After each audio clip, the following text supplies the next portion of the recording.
Hello बच्चों, कैसे हैं आप सब। मेरा नाम है आशीष पांडे। आप पढ़ रहे हैं द टॉपिक मास्टर अपने प्यारे से यूट्यूब चैनल पर, जहां पर मिलते हैं आपको टॉपिक वाइज लेक्चर। किसी भी टॉपिक में कोई भी प्रॉब्लम हो, जुड़िए हमारे चैनल के साथ। और अगर आप चाहते हैं पूरे के पूरे सिलेबस के लेक्चर, तो बेटा वो भी हमारे प्लेलिस्ट पर अवेलेबल हैं। आज का हमारा टॉपिक है अपवर्तन के नियम, जो कि है लेक्चर नंबर 21। अब थोड़े से लेक्चर के काउंटिंग बढ़ जाती है यहाँ पर, क्योंकि हम टॉपिक वाइज चीजों को कवर करते हैं। कम समय लगता है, लेकिन बहुत बढ़िया तरीके से हम चीजों को कवर करते हैं। आज हमें देखना है अपवर्तन के नियम को। आइए स्टार्ट करते हैं आज के इस प्यारे से सेशन को और सीखते हैं अपवर्तन का नियम क्या है। मैं आपको पहले ही कुछ चीजें क्लियर कर देता हूं कि जब आप यहां पर पढ़ने आ रहे हैं, तो आप उस टॉपिक में अपनी पकड़ बनाने आ रहे हैं। हम आपको नोट्स भी देते हैं, जैसे अपवर्तन के नियम से किस तरीके के क्वेश्चन आपके बोर्ड एग्जाम में पूछे जाएंगे और उनको किस तरह से आपको लिखना है। ये केवल और केवल हमारे यूट्यूब चैनल पर अपलोडेड है। और अगर आप देखेंगे बेटा, पढ़ाने वाले बहुत लोग हैं, सबसे मायने जो चीजें रखती हैं वो ये रखती हैं कि आपको किस तरह से लिखना है बोर्ड एग्जाम में, ये कोई बताए और वैसे ही नोट्स बना के दे दे। हम वैसा ही करते हैं। हम केवल चीजों को समझाते नहीं हैं, हम नोट्स भी देते हैं और उस तरह की नोट्स देते हैं जिस तरह से आपको बोर्ड में लिखना है। यही हमारी स्पेशलिटी है बेटा। समझ रहे हो? आज पढ़ोगे आपको समझ में आ जाएगा। आइए सीखते हैं। सबसे पहले हमें कॉन्सेप्ट को पकड़ना है, देन आपको नोट्स मिलेंगी। ओके, ठीक है। आइए देखते हैं कि अपवर्तन का नियम क्या कहता है।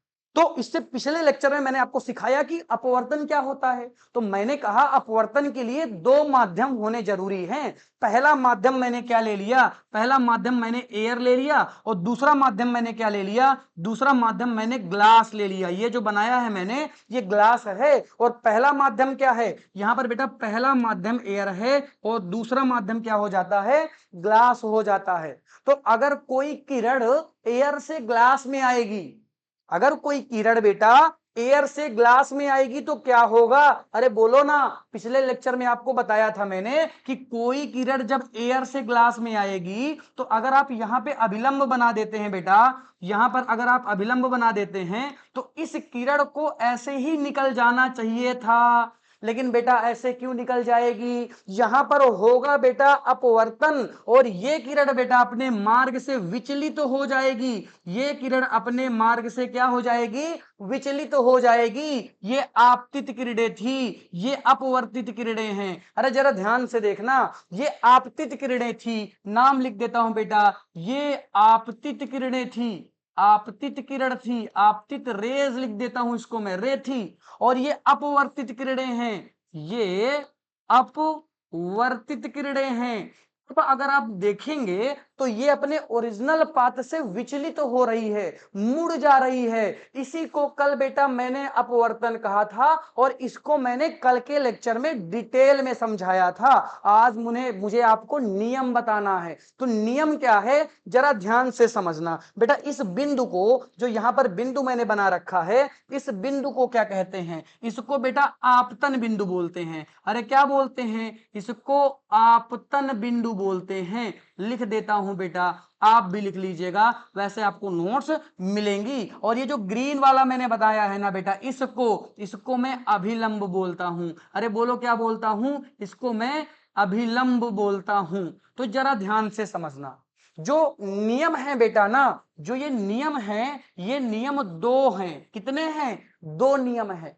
पहला नियम क्या कहता है? यहीं पर रट जाएंगी चीजें, ध्यान से समझना बस। पहला नियम क्या कहता है बच्चों? पहला नियम यह कहता है कि आपतित किरण, अभिलंब, आपतन बिंदु तथा अपवर्तित किरणें तीनों एक ही तल पर होते हैं। फिर से रिपीट करता हूं, आपतित किरणें, अभिलंब, आपतन बिंदु तथा अपवर्तित किरणें तीनों एक ही तल पर होते हैं। ये एक तल से क्या लेना देना है जरा ध्यान से समझना। ये मेरे पास दो पेन हैं, ये मेरे पास दो पेन हैं और ये मेरे पास पटरी है। अगर मैं इसको प्लेन मान लूं, इसको तल मान लूं, तो ये बेटा एक किरण थी और इसके नीचे से एक किरण जा रही है। तो अगर इनके तल देखोगे तो बेटा एक ही है, क्योंकि जैसे तुम इसको रखोगे तो प्लेन पर आ जाएंगे। मेरी बात ध्यान से समझना। जैसे ये पेन है और ये वाला पेन है, अगर इन दोनों पेन को मैं ऐसे कर दूं बेटा तो ये एक ही तल पर हैं। जब इनकी डायरेक्शन इस तरह हो जाए, देखो जरा ध्यान से देखो, एक तुम्हारी तरफ है एक ऊपर की तरफ है, यानी इनके तल अलग अलग हैं। जब तल सेम होंगे तो बेटा ये सीधा ऐसे होगा, इसको आप किसी भी प्लेन पर रखेंगे तो सीधा सीधा आ जाएगा, लेकिन जब इसको प्लेन पर रखेंगे तो एक ठो ऊपर और एक ठो नीचे आएगा, यानी इसके तल बराबर नहीं है। बट बेटा यहां पर सबके तल बराबर होते हैं, ये वाली किरण ये हो गई, ये वाली किरण ये हो गई, तल बराबर हैं। और आपतन बिंदु और अभिलंब के भी तल बराबर हैं, यानी सबके क्या होते हैं, तल बराबर होते हैं। तीनों एक ही तल पर होते हैं, तीनों को कह सकते हो, चारों को कह सकते हो। क्या इनमें कोई दिक्कत है क्या? क्या यहां वाले पॉइंट में कोई दिक्कत है क्या? अरे ये सारे पॉइंट समझ में आ रहे हैं? हाँ सर ये वाले पॉइंट समझ में आए, यानी पहला रूल आपको समझ में आ गया, पहला रूल आपको समझ में आ गया और आसान भी है। फिर से रिपीट कर देता हूं, आपतित किरणें, अभिलंब, आपतन बिंदु तथा अपवर्तित किरणें तीनों एक ही तल पर होते हैं, कोई डाउट नहीं है सर, कोई डाउट नहीं है। अब जरा ध्यान से समझना, यहां पर एंगल में समझने वाली बात है, यहां पर एंगल्स बनेंगे। देखो देखो जरा ध्यान से देखो, ये एंगल बनेगा आई, अरे बोलो, ये एंगल बनेगा आर, ये एंगल बनेगा आर।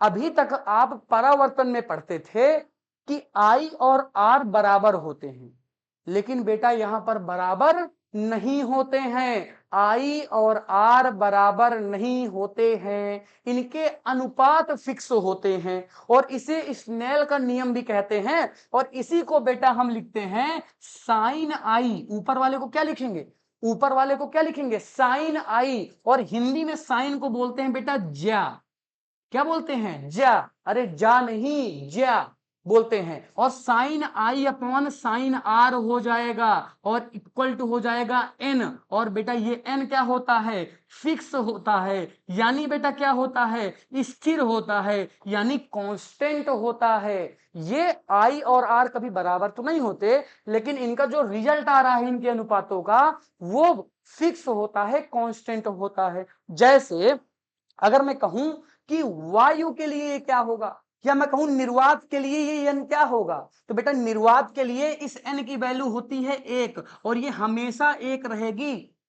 कल के लेक्चर में मैं एन को और डिटेल में समझाऊंगा, क्योंकि कल का लेक्चर इस एन के ऊपर डिपेंड होगा। आज केवल इतना समझो कि एन कांस्टेंट होगा। अगर मैं निर्वात की बात करूंगा तो निर्वात में हमेशा इन ऑलवेज टाइम एन की वैल्यू कितनी होगी बच्चों, कितनी होगी, 1 होगी। अरे कितनी होगी बोल दो, 1 होगी।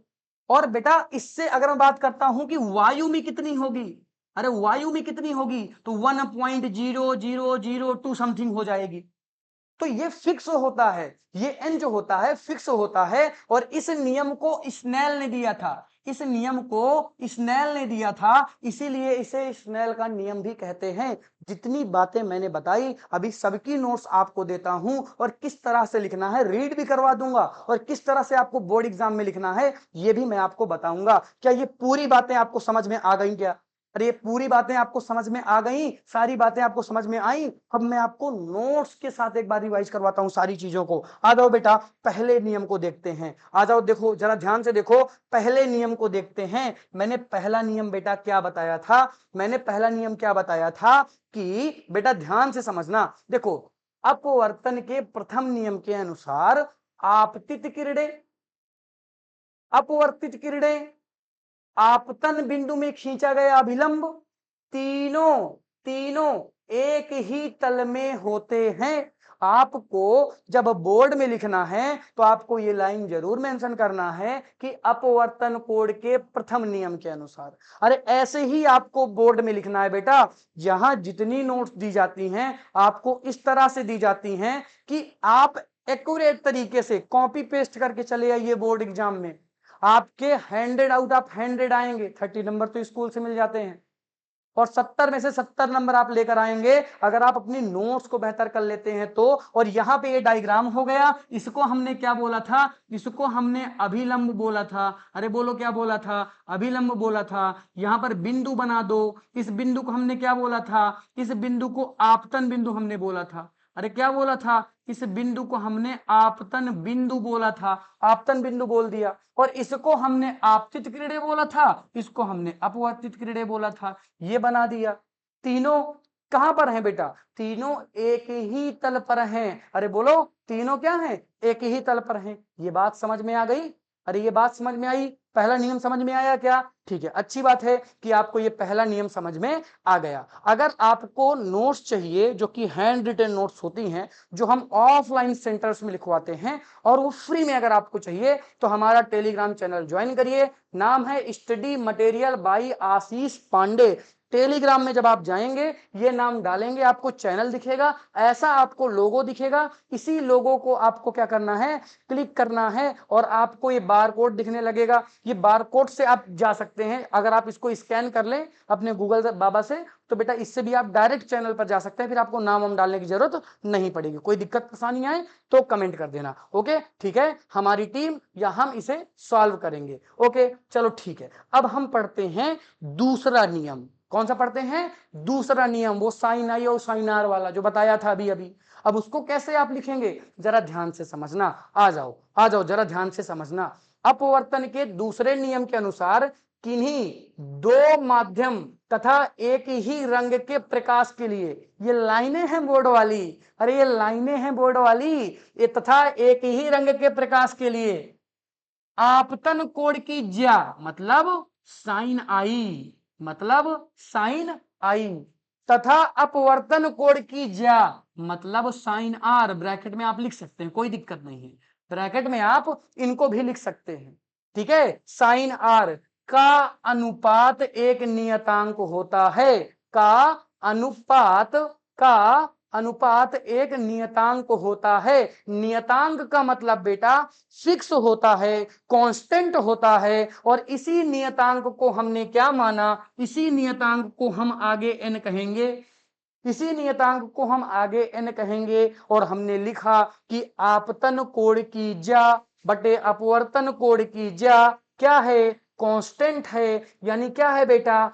फिक्स है, यानी स्थिर है। इसी चीज को मैं साइन आई और साइन आर भी लिख सकता हूं। और इसे क्योंकि स्नेल साइंटिस्ट ने दिया था, अरे किसने दिया था? स्नेल साइंटिस्ट ने दिया था, इसीलिए इसे स्नेल लॉ भी कहते हैं। क्या कहते हैं? इसीलिए इसे स्नेल का नियम भी कह देते हैं। क्या कोई डाउट है क्या?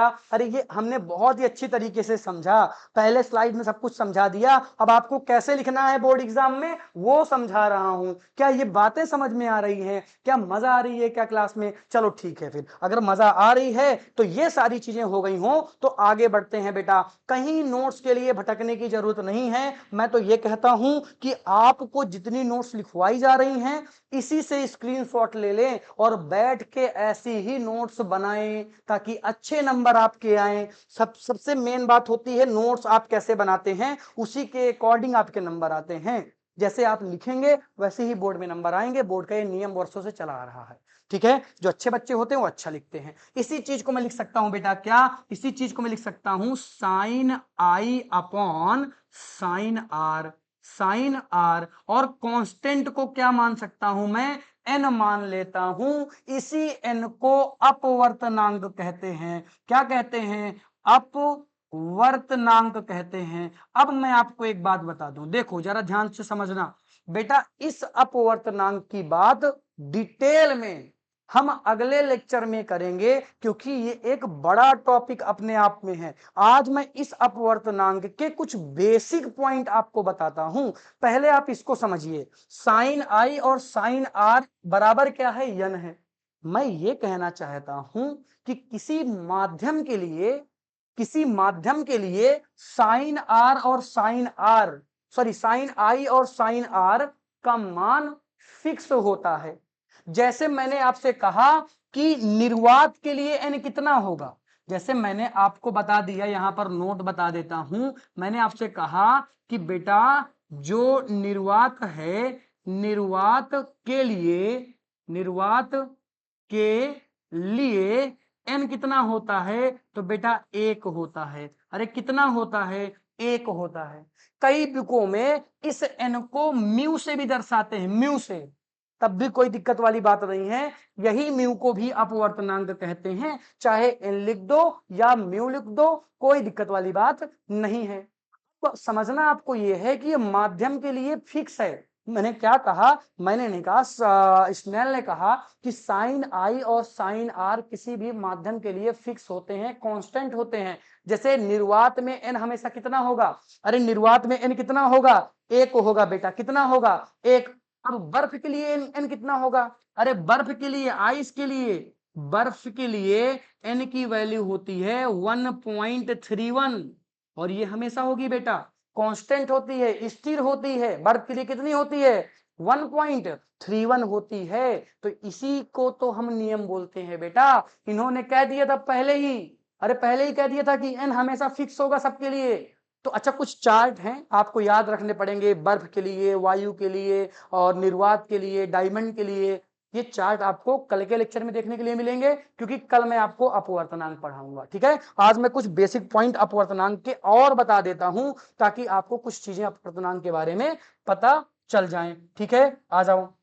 देखो यहां पर लिखा भी है, वायु से किसी विशेष माध्यम में जाने वाली प्रकाश की किरणों के लिए ये स्थिर साइन आई, इसको साइन आई कर देना बेटा, साइन आई और साइन आर का मान अपवर्तनांक कहलाता है, और इस अपवर्तनांक को एन से प्रदर्शित करते हैं। और कई बुकों में ये एन क्या, ये म्यू भी लिख के आता है, तो इसको एन और म्यू से प्रदर्शित कर सकते हैं। कोई दिक्कत है क्या, अरे इससे इंडिकेट कर सकते हैं, या तो एन से कर दो या तो म्यू से कर दो, कोई दिक्कत वाली बात नहीं है। लिखो इसको, जल्दी छापो इसको, चलो जल्दी छाप लो। छाप लिया क्या, ठीक है, चलो अच्छी बात है, छाप लिया तो अच्छी बात है। तो आज हमने क्या सीखा, आज हमने सीखा कि अपवर्तनांक क्या होता है, सॉरी, आज हमने सीखा कि अपवर्तन के नियम कौन से हैं, और किस तरह से उनमें बोर्ड एग्जाम में लिखना है, आज हमने बात की है। आई होप आज का आपको लेक्चर समझ में आया होगा। मिलता हूं आपसे नेक्स्ट लेक्चर पर। Thank you so much for watching, tata bye bye बेटा। नेक्स्ट लेक्चर में अपवर्तनांक की बात करेंगे। Thank you, bye.